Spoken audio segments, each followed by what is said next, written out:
Y'all, there's so many morals to get out of this that I'm gonna just tell the story and see how many we can get to.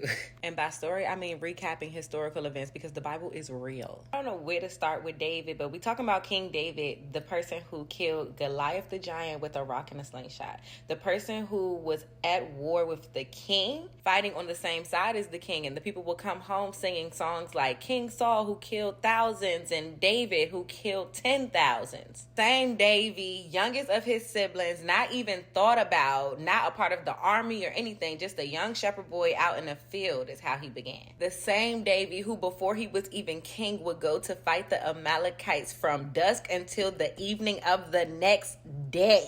Mind you, back then, they wasn't fist fighting. You ever had a 10-second fist fight? They fighting with swords and armor and stuff from dusk until the evening of the next day. This man, Davy, was the man. No cap. I ain't even mention how he would fight lions with his bare hands over sheep to save his sheep. So now we come to a part where King David is literally bringing the Ark of the Covenant, the place where the Lord resides, into his land. David is giving it up to God. He is having a time. He giving it. So David is giving the Lord the glory, the honor, and the praise, baby. He putting something on it. Baby, their worship going crazy. But the thing about it is they said David had on this linen ephod. Now, it's basically a sacred apron.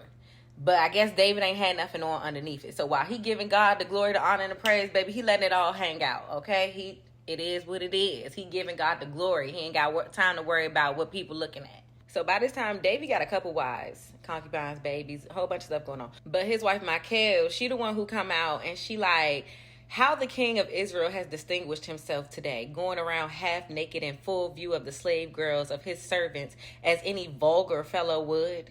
Now, Michel's father is Saul. If you seen the other video, then you know how David and Saul get down.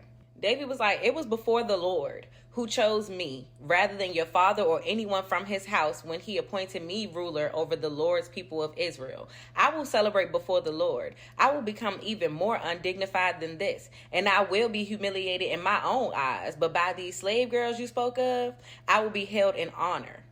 In other words, King David said, baby, I'm going to put a praise on it about the God who allowed me to become this person. I was a little shepherd boy out in the field that nobody was thinking about. The Lord chose me to be the ruler of the people of Israel. I'm going to put a praise on it, and I don't care who looking. After that conversation, Michal had no kids until she died.